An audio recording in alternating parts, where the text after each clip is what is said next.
Progress Racing presents Show Us Your Tips. Dag and Beaver with you for a midweek preview on a miserly Monday. What is it? Wednesday morning. Wednesday, mate. Wednesday morning of a bit of rain around Sydney, but the Kenso track is still a good four. And we're going to look at a decent enough day's racing there, and then a couple of good horses at Sandown as well. Beaver, how are you travelling? Very well, mate. Yeah, you're right. It's a bit cooler today, which is nice, and not as muggy, but yeah, a bit of a wet Wednesday. Let's see how we go.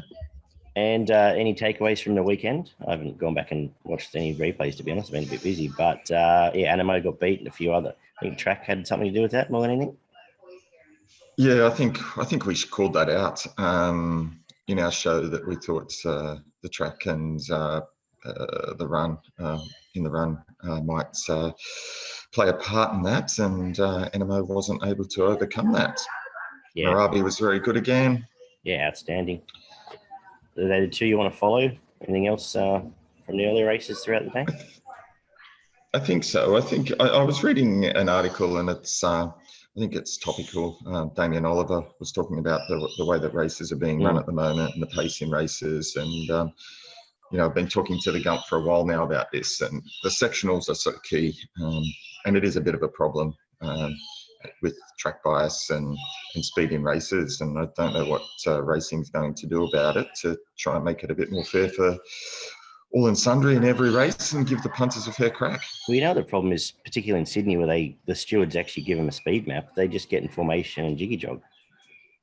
Like they'll line up where they're supposed to, and then if someone takes off, they get called into the stewards. Isn't the answer? Yeah. Just let them have a bit of a free for all, and then put it on us to work out who might go forward. Yeah, and then, you know, if they change tactics and everything, you've got to tell everyone and things like that. It's, you know, racing needs to be racing, and there needs to be that element of, you know, punting and risk and reward. Yeah. And then, like, it's up to us to know that, hey, races like that, we've seen Damien Oliver take control plenty of times over spring, a couple of times in the blue colours. Best of Days, I think it was, one of those big spring carnival races where he just went forward and gave nothing else a chance. We saw it again with Rousseau. Like, have faith in those sort of jockeys. You know, Craig Newitt's going to, you know, Nash when he gets a chance, or Tim Clark. I suppose it's up to us to have faith in them. So, but I would be more inclined to do away with speed maps and make it more of a free-for-all. I think that is part of the problem. I don't know about Melbourne. I think Willie Pike, when he rode in Melbourne last spring, had the same complaint. He was surprised just how slow all the racing was compared to Perth racing, or Queensland racing even. So as a full-scale thing, I'm not quite sure what the answer is, but I think at least in Sydney, getting rid of speed maps may help. But we'll probably debate that long and hard. Well, we just need tracks that play fair, and some jockeys being allowed to use some initiative to put some pace in the race. It's as simple as that. Yeah, definitely. Well, let's see how Kenso plays. We're going to have faith that it's typical Kenso, probably on pace early, and hopefully we can make ground by later in the day. But with the weather around, we'll just see how that is. It tends to hold up pretty quick. But we kick off with a short price favourite in the 1,100 metre maiden to start the day. Is that how you're going to start your day? Yes. Look, the first looks, you know, you've got a really shorty here, and it looks the horse to beat in this affair, but you'd be taking some shorts. Yeah, I just noticed actually it's even shorter than last night when I went through this all. But yeah, we speak of Devil's Throat. It's just come back for the Magic Millions, where it was a decent enough run up there, and I think this is definitely its race to lose. Well, do I want to take the $1.50 in some places now? Not at all, but even money, I'd probably be happy to bet. Race 2, the 1,100 metres for the 2-year-olds. An interesting little race. What have you done here? Yeah, look, I couldn't really. It is an interesting race, but I couldn't really find too much here with any confidence now that there's a little bit of sting out of the track in these conditions. If I was going to have anything here, I'd probably look for the Snowden first starter. Trialled okay, Eleni. And might be at the odds, the $7.50, $8 mark, bit of value. Yes, they were the two. I started looking for Himalayism, who was a decent enough run behind a nice horse, a couple of nice horses on debut. Trialled okay since then. It's got the connections for this. The two I sort of came back to is though afterwards was Eleni that you mentioned and Shinthara. They might both roll forward, the two fillies, and the each way prices give you a side here. I think they both the trials were good and have showed enough pace where they can give you a side if you're looking away from the favourite. Race 3 is a 1,400 metre maiden as well, where I was happy to spec the first starter here, Sandstock. I thought trials have been good for Mark Newnham, a bit of a claim for Tom Sherry, and these are all fairly enough exposed where I don't think there's a great deal amongst the race brigade. So I'm with Sandstock in race 3. What about yourself, Beaver? Yeah, I was a bit the same. Looking for the first starter here. Thought it could run well off the back of its trial. The only other one that I could find a case for was Giovanni from the Wallace stable. Yep. It was produced first up over 1,400, so not an interesting distance to start on first up. I thought it ran well, and natural improvement would see it in the finish here. Yeah, excellent. Race 4 kicks off the quaddie with a benchmark 72. All the apprentices are riding here, and so essentially my form was pretty much I went straight to Rhys Jones on a last start winner, and I think he's probably the best claimer in the race, and happy to have something on it each way at around the $5 mark. What were you thinking? I went for Always Praying from the O'Shea stable. I liked the way it won at Goulburn last start, and I think sometimes that Goulburn form stands up when they come to town. So I think it's gets in really at a nice weight here, around the 52.5 lightweight. Hard to beat. Beauty. Race 5 is 1,800 metre, benchmark 72. What have you done here? Look, didn't have a lot here, except that I thought Reggie would finish off really well from back in the field at Warwick Farm first up, coming off some interesting Hong Kong form. But we've seen horses that come from Hong Kong without form and then come to Australia in better stables, improve really quickly. This is not a tough affair.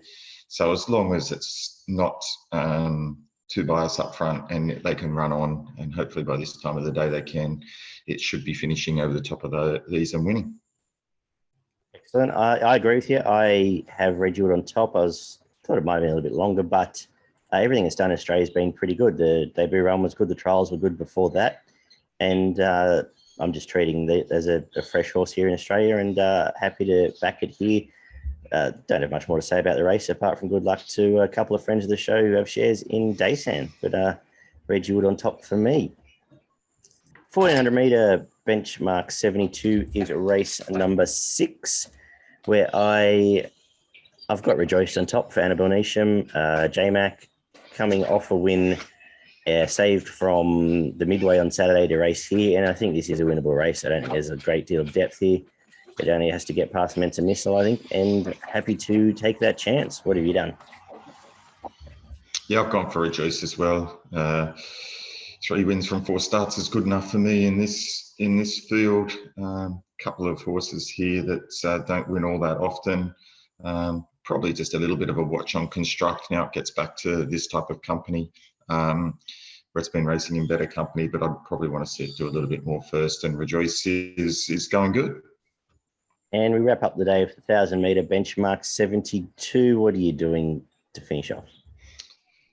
Yeah, mate, I'm gonna settle on the top weight here. Quick Tempo. It won about 5 in a row prior to its first 5 starts. In and around sort of Taree, Newcastle. Come to Randwick last start and only finished less than a couple of lengths behind Silent Impact and Capital Rain.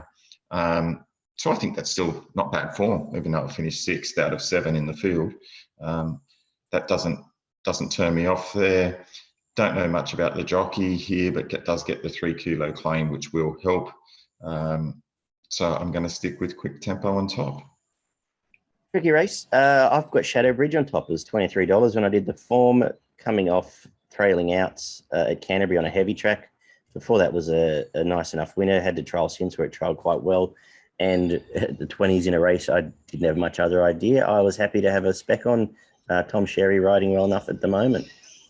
the two Newnham horses might be the two to beat there, to be honest. But that was the way I was finishing today at a bit of odds.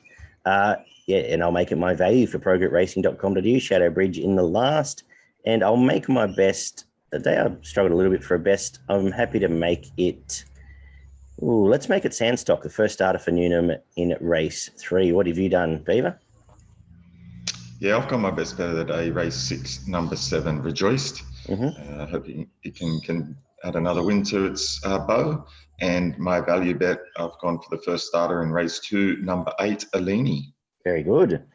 If we head down to Lakeside, where the track is good, the rail's in the 4 metre mark, looking for probably inside gate non-paces a little bit here, but we'll see how the day plays out. 1,300 metre 2-year-old starts the day. I didn't have a great deal of thoughts here, apart from I quite like the last trial of Prince of Cairo, but no real convictions here. Anything for you? Nothing for me here, mate. It was tough going here, getting a line on a lot of these first starters. So I thought I'd watch this one and see how the track plays. Yeah, no problem. Race 2 is a 1,400 metre maiden with a close to even money favourite, who I'm not totally sold on if track pattern was against. So I was at the time happy to have a spec on Ocean Raider, who was about $11 yesterday. It's now second favourite here. I'll stick solid. Ocean Raider might roll across, get control, and have a rail in its favour. What are your thoughts? Yeah, look, I was a little bit worried if it was on pace here at Sandown and where Healing Game would get to. But I think with that experience under its belt, it might sit a little bit closer today. And I think it probably looks at this stage on the exposed form that it could be the hardest to beat. And yeah, I think it should be winning. Cool. Race 3 is a benchmark 64, where we are for a bit of the rest of the program here. Anything you like? Yeah, look, it's an interesting race because lots of these horses are coming off sort of first and seconds at the last start. So, and nice enough wins too. And nice enough wins and nice enough runs. I'm going to stick with Marami Express. I thought its run last start was pretty good. It could have almost won. Again, it sort of got a little bit out of its ground and then finished off quite nicely. Does worry me sometimes that these horses that run a lot of placings and don't win all that often, but I'm willing in this field to give it a better chance, and it might just sit off the pace here and just be the strongest at the end. A bit worried about where gate 2 you think gets close enough, but starting to rack up a few numbers without a win. I like the win of Pesquero on debut. I think it can roll forward here, and happy to do with it with the map favours, and might be able to put from two together. So I was just going away from the favourite, but it was an okay run. It just got a bit flat-footed, the favourite last time, and I want to see something a bit better today. Class 1, 1,200 metres is race number 4, where I was happy to be with. No, I'm not. It's been scratched. Disregard. Not a lot of thought here because I was going to tip Bo Knight, but I've just noticed the scratchings. Have you got any? I was going to do the same, mate. So I'm a bit stuck, just like you. Yeah, look, if I had to look at my main danger that I had to it was Savvy Sovereign. Yeah. 2 starts back at Mildura. Won its maiden quite convincingly, and then went to Geelong and backed that up with a pretty good second. And sometimes, refresh here if it's ready and it can run a really good race here. Yeah, now that the, potential leader is out, Side Bet and Savvy, the two that roll forward and may have track favours in their pattern there. But yeah, as I said, a little bit messed up now. 3,000 metres, race 5, I passed on this. Anything you like here? Yeah, I like Mr. Blackwood. Okay. Just progressing through the distances quite nicely. 1,500, 1,700, and 400 last start. It made was favourite. He's really strong race, and I thought natural improvement if it continues to prove as the distance gets down, which it will. We've got a favourite here that's 183.5, 356. So I'm going to the up and cover. I think the three starts and last up was a good one. So around $5, that's good.